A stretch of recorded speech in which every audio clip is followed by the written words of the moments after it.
Salut, je m'appelle Théo, je suis le fondateur de la formation Webflow InitWeb et de la communauté Webflow francophone Init Club. Je suis ici pour te présenter le nouveau template Notion de gestion de projet intitulé Webflow OS pour Operating System. Ce template-là, il est très intéressant sur plusieurs points. Il va couvrir plusieurs aspects de la gestion d'un projet. L'aspect macro avec la gestion générale de ta vie de freelance, que ce soit l'archivage de tes devis, tes factures, mais également un suivi général de où est-ce que tu en es dans tes productions, quelles sont les productions en cours, à venir ou terminées. Et puis également un suivi micro, donc interne à un projet, où est-ce qu'on en est dans les pages à développer, où est-ce qu'on en est dans les ressources à partager avec le client. Et puis encore un autre aspect, un aspect encore plus précis avec la master checklist qui va te permettre de n'oublier aucune étape pendant la phase de développement. Et ça te permet vraiment d'avancer de manière sereine. Alors, ne prends pas peur en voyant ce template qui est assez impressionnant par le nombre de boutons, le nombre de bases de données qui sont toutes interconnectées. On peut avoir peur de peut-être casser une base de données, casser une connexion. Je vais te montrer comment bien l'utiliser et gagner du temps dans ta vie de freelance.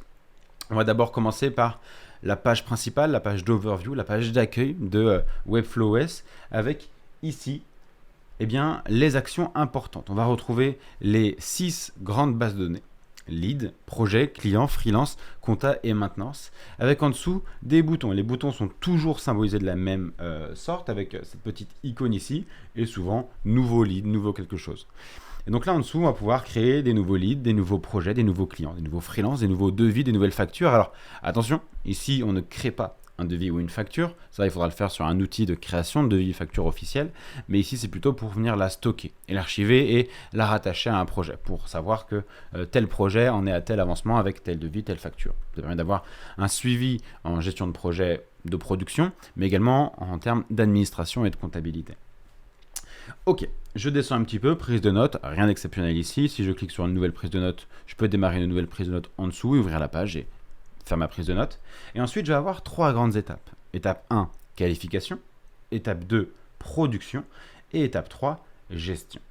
Alors, dans la qualification, c'est ici qu'on va mettre tous les nouveaux leads entrants. Un nouveau lead entrant, c'est une nouvelle personne qui a pris contact avec vous et qui souhaite que vous réalisiez son site. Dans ce cas-là, c'est parti, on va faire un nouveau lead. Une fois qu'on crée un nouveau lead, le nouveau lead va apparaître dans les leads en cours juste ici. Il apparaît ici, nouveau lead. Je vais l'appeler lead ABC. Je vais pouvoir préciser le potentiel de conversion. Est-ce que je sens que ce projet a du potentiel ou est-ce que c'est juste quelqu'un qui demande une estimation et puis finalement qui va partir vers le projet le moins cher? Donc là, je peux préciser. Je pense que ça va convertir, je pense que ça va pas convertir. Donc faible, médium ou fort. Et après, je peux préciser si le lead a abandonné. Et dans ce cas-là, on viendra l'archiver comme ceci. Donc là, on va partir sur quelque chose de classique, médium. Le montant hors taxe, je vais l'ajouter après. Je peux venir préciser qui est les clients, s'il existe déjà, ou en créer un nouveau. Donc là, je vais l'appeler client ABC par exemple. Et dans ce cas-là, je peux faire une nouvelle page client ABC dans client.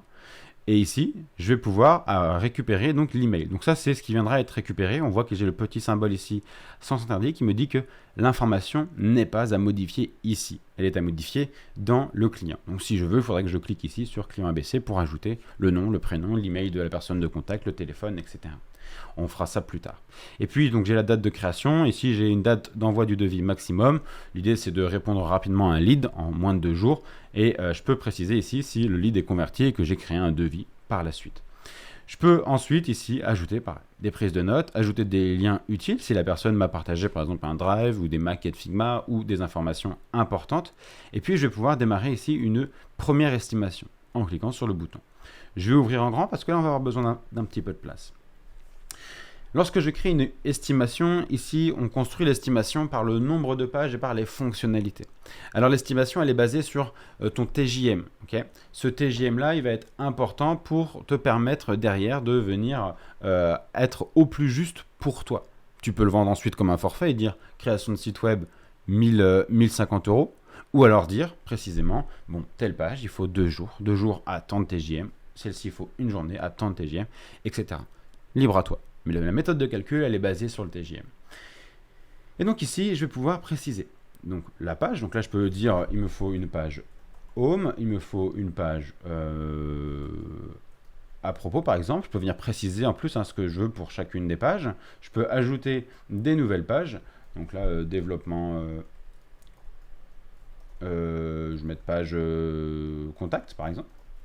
Et puis j'ai une fonctionnalité un petit peu spécifique. Je vais mettre automatisation Zapier, voilà. Comme ça. Je peux la préciser juste comme ça, je viendrai mettre plus de détails plus tard. Et puis ici, je vais préciser combien de temps il me faut. Okay, une journée, 2 journées, etc. Je vais les laisser comme ceci. Je vais peut-être préciser que ça c'est 1.5. Les valeurs ici ne sont pas réelles, mais au moins on a une source d'information. Et puis je peux préciser là encore mon TJM. Si je veux monter à 600, je peux tout à fait. Hop, je vais l'ajouter partout. Je vais préciser que l'automatisation Zapier, c'est un service qui est un peu plus cher, parce que c'est un peu plus, peut-être un peu plus technique, un peu plus prise de risque. Donc là, je monte mon TJM indépendamment. Et je peux spécifier 2 choses que je considère importantes, c'est l'urgence et le plaisir. Dans la vie de freelance, on va avoir tendance à se dévaluer. Donc là, l'idée, c'est de définir un coefficient. Donc le coefficient, il a été appliqué dans une méthode de calcul. Plus le projet va ne pas être pressé, il ne va pas être urgent, plus on est prêt à faire un effort financier, nous de notre côté, pour dire, bah écoutez, moi j'ai vraiment envie de bosser avec vous, mais voilà, actuellement le planning ne permet pas de le faire rapidement. Si vous acceptez qu'on démarre le projet que dans 2 mois, eh bien on peut bosser ensemble. Et dans ce cas-là, on peut préciser. Si le projet n'est pas urgent du tout, donc là on voit qu'on est sur une base de 2 jours à 600 en normal, donc ça fait un montant hors taxe de 1200 €. Et là, je peux préciser, ce n'est pas très urgent. Et je vois que j'applique une petite réduc ou pas urgent du tout. Par contre, si c'est extrêmement urgent, je peux passer en très urgent. Et là, je vois que ça fait fois 1,5. Et je peux faire de même pour les différents. Ok, je vais les laisser en normal. On est plutôt bien. Et pareil pour le plaisir. Le plaisir, pour moi, c'est une phase qui est importante dans un projet. Il faut qu'on puisse avoir envie de bosser sur ce projet-là. Si c'est un projet qui ne nous excite pas du tout, ou alors que c'est un client qui ne nous intéresse pas, mais bon, on a quand même besoin de faire un devis, eh bien, ce que je peux faire, c'est que je peux dire, eh bien, c'est une mission plaisir. Et dans ce cas-là, je suis prêt à faire un effort financier. Ou alors, c'est pas du tout de plaisir. Et dans ce cas-là, on a une majoration. Et tout ça, c'est calculé automatiquement. Et ça vient directement impacter la somme générale. Et donc là, je vois que j'ai mon devis qui est de 3350 €. Je vais l'ajouter ici pour simplement pouvoir avoir la visibilité. Et je vais revenir du coup sur ma vue Webflow OS. Sur ma vue Webflow OS ici, je vais pouvoir retrouver mon nouveau lead ABC avec ici le montant hors taxe, le potentiel de conversion, et je peux préciser si le client à la fin il a converti ou non. Dans mon cas, je vais préciser, il a converti, il a accepté, donc là je vais pouvoir lui faire un devis. Donc ce devis là je vais le faire à côté sur un autre logiciel, et sur cet autre logiciel je vais pouvoir exporter un PDF.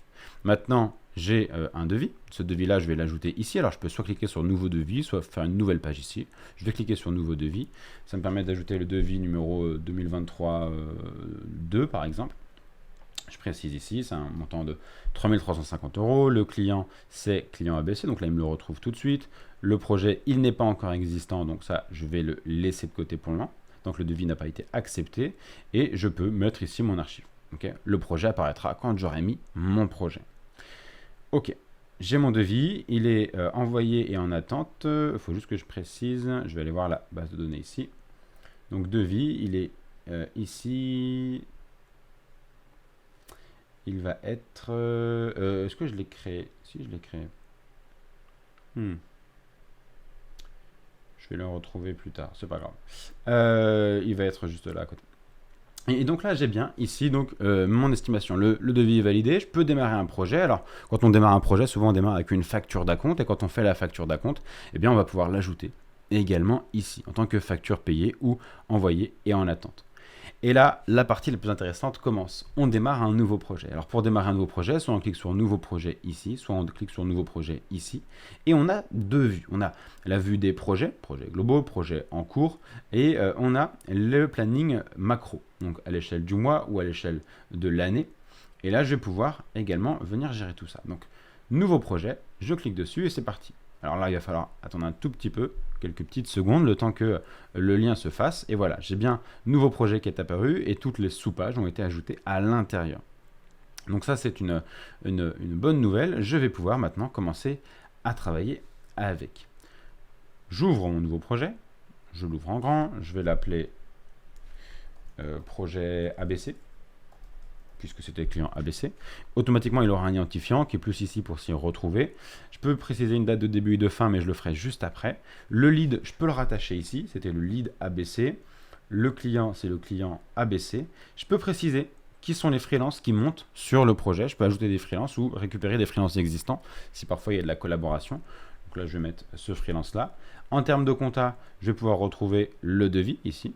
Devis numéro 2. Si j'ai créé des factures, je peux les rattacher également. Je peux ajouter plusieurs documents ici. L'état du projet, il est en cours.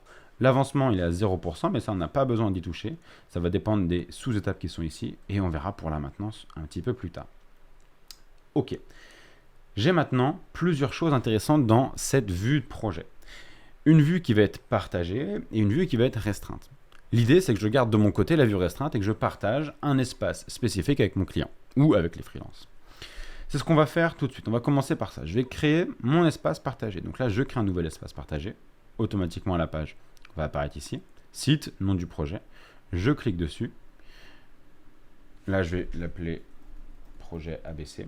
Okay. Et c'est cette page-là précisément que je vais venir partager avec le client. Uniquement cette page-là. Comme ça, le client, eh bien, il est restreint dans cet environnement. Il ne verra pas le suivi de comptabilité, le suivi de tous les autres projets, etc. Il ne verra que ça. Et ici, il va pouvoir accéder directement à Webflow, etc. Il va pouvoir ajouter ici les ressources visuelles, les ressources textuelles, les ressources logicielles. Vous aurez une checklist de préparation pré-projet. Donc, ce sont les prérequis. Le fait que vous onboardiez l'équipe client sur le dashboard Notion, donc en partageant l'accès, que les clients fournissent les accès, que vous fournissiez les accès au design, au typo, etc. Que vous ayez tout ce qu'il faut pour démarrer.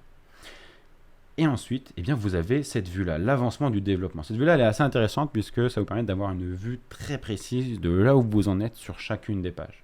L'idée ici, c'est d'ajouter autant de pages qu'il y a de pages sur le projet. Okay, une page dynamique sera évidemment une seule page. On ne va pas faire une page dynamique pour chaque article de blog. Ici, on va vraiment dire, par exemple, blog, et puis je peux préciser template article, par exemple. OK, tout est précisé, j'ai mes différentes pages, je suis bien. Je peux démarrer tout de suite. Je passe en onglet développement, je peux préciser ici qui est en charge du développement pour venir, par exemple, taguer spécifiquement les équipes si on est plusieurs à développer. Donc là, je peux ajouter les personnes directement. Et ce que je vais faire, c'est que je vais venir cocher à chaque fois que j'ai avancé. Alors, il y a plusieurs catégories, structure et style, responsive, animation, paramètres de page. Et à chaque fois que j'ai fini, par exemple pour ma page 404, j'ai tout fait, je viens cocher chacune des étapes. Si je n'ai pas d'animation, je viens la cocher directement. Et je vois que j'ai l'avancement qui est ici. Pour ma deuxième page, qui est la page, donc là c'est la 404, je vais dire pareil, elle est faite également. La home, on en est à la structure et au responsive, mes animations ne sont pas encore faites. La template, je vais dire que c'est paramètres et structure, et le blog, c'est pareil.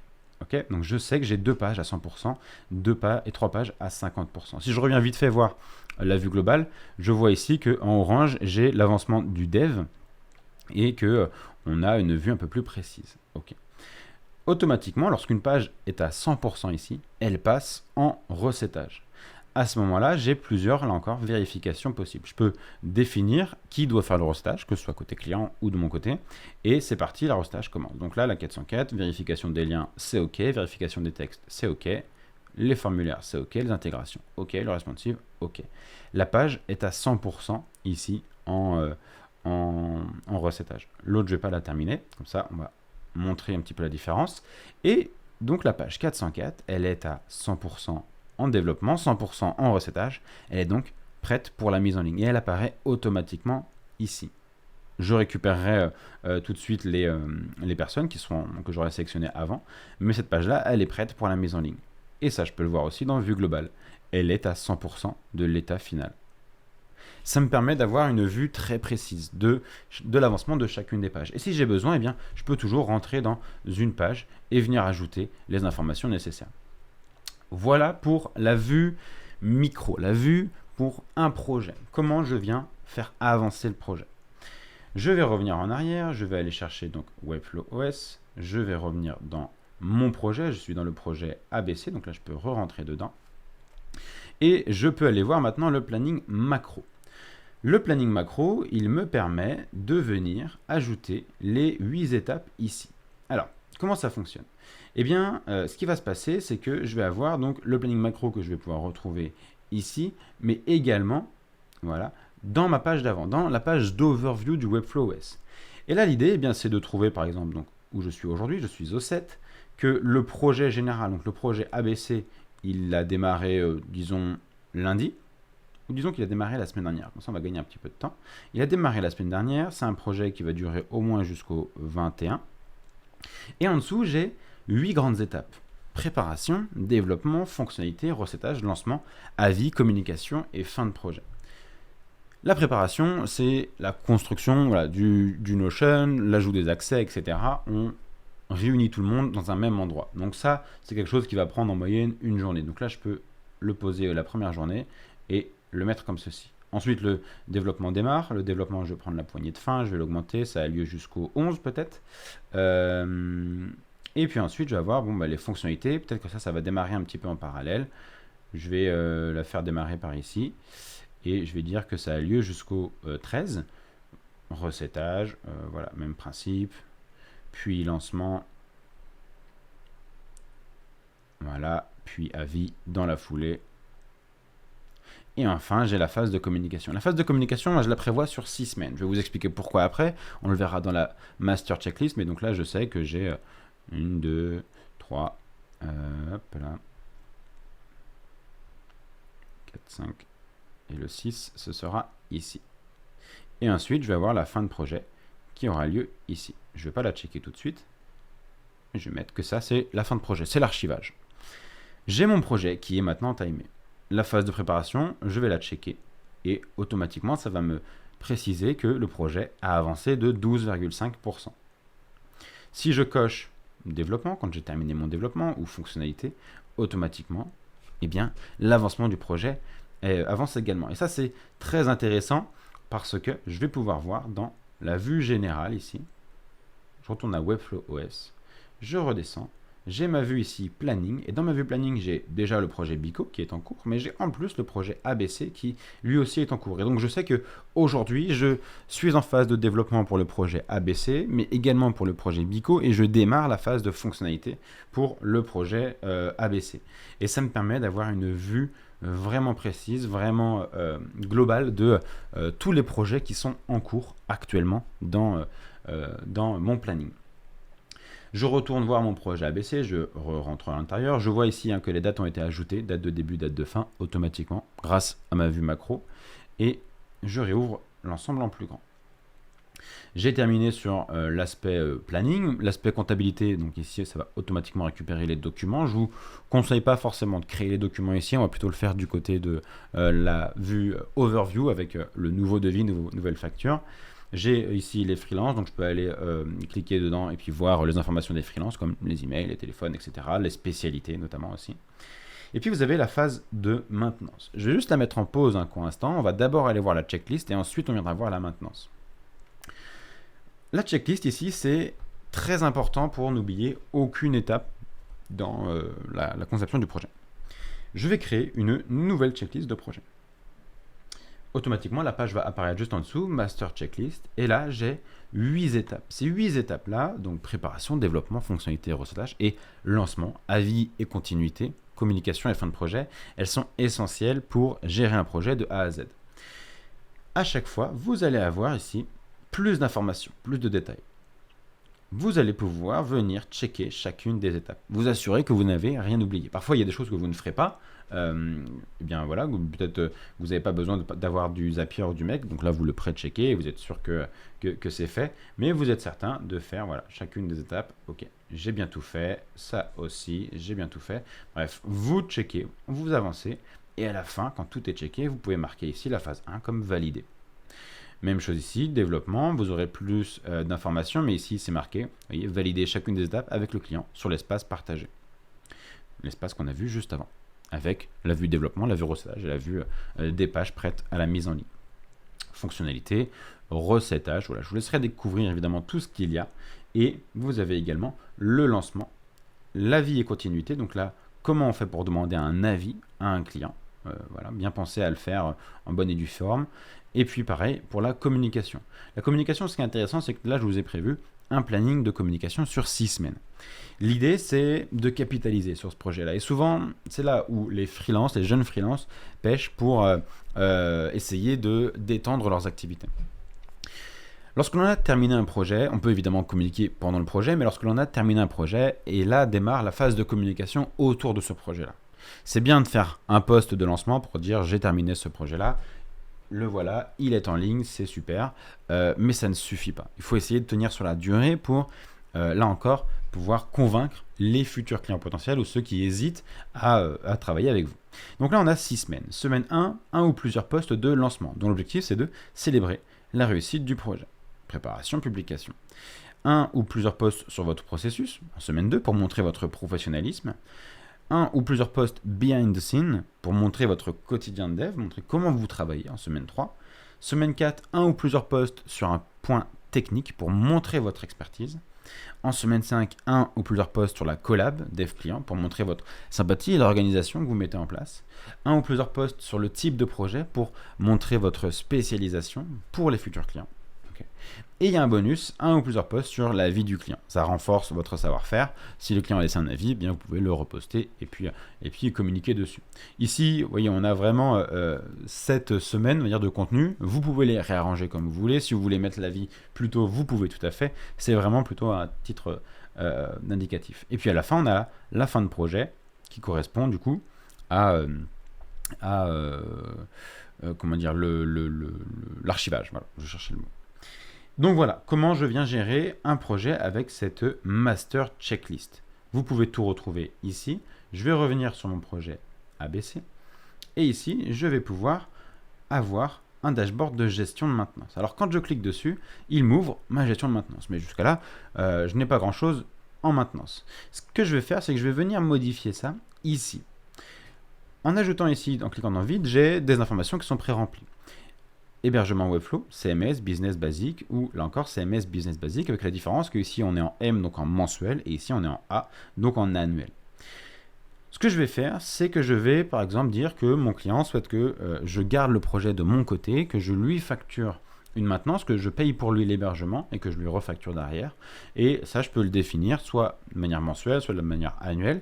Ce que je vais faire, c'est qu'on est sur un site business, je vais le payer de manière, par exemple, mensuelle. Donc, je prends business mensuel, je clique dessus et c'est ajouté ici. Okay, la page est ajoutée ici. Si je paye d'autres choses, je peux très bien en ajouter et même en créer. Si je paye, par exemple, l'abonnement Zapier, Make ou autre, je peux tout à fait l'ajouter. Automatiquement, je vois que ici, en gestion de maintenance, il va apparaître juste après le temps de, mais on va avoir l'information qui va remonter. Et ce qui est intéressant, c'est que je le retrouve également dans Webflow OS. Dans Webflow OS, quand je passe, donc là ma production est terminée, je passe en gestion, j'ai bien le projet ABC qui a ici un hébergement Webflow Business. L'hébergement Webflow Business, il est là pour me dire que j'ai une marge de 15 €, je lui facture 60 €. 64 €. Si je regarde précisément, je vais rentrer dans l'hébergement. Comme ceci, j'ai plus d'informations. Le coût réel, c'est 49 €. Alors, on est en dollars, évidemment, ça peut un petit peu fluctuer, mais 49 €. Moi, je vais lui facturer 64. Je fais une marge de 15 € mensuel. Ok ? Ça, c'est important. Et donc là, je sais, grosso modo, à chaque fois ici, la marge, donc la MNTNC, c'est la maintenance totale de la marge. Je peux également avoir ici la maintenance totale facturée. Et par exemple, il n'y a pas de cas où ça existerait, mais si j'ajoute à mon projet ABC un autre, alors dans mes autres, j'ai ici que des choses classiques, mais si je lui ajoute par exemple un plan CMS également, j'aurai ici la maintenance totale de la marge avec la maintenance totale facturée, incluant le Webflow Business et le Webflow CMS, les deux étant en mensuel. Voilà comment je viens gérer ici la maintenance. La maintenance, je la mets en place avec GoCardless qui me permet de faire un prélèvement automatique vers mon client. Et puis en dessous, je vais avoir la phase d'administration, donc avec les factures payées à date, les factures à venir. Donc là, ça me permet d'avoir le chiffre d'affaires à date et le chiffre d'affaires à venir directement. Voilà pour ce master template, ce template de gestion de projet Webflow OS pour les freelances et tous ceux qui veulent travailler avec Webflow. C'est vraiment orienté freelance évidemment, mais ça peut très bien s'adapter à un fonctionnement dans une entreprise, dans une agence si besoin. J'espère que c'est plus clair. Évidemment, vous retrouverez toutes les informations nécessaires dans les instructions importantes avant d'utiliser. Et je vous souhaite une bonne journée avec ce template Notion. C'était Théo. Ciao.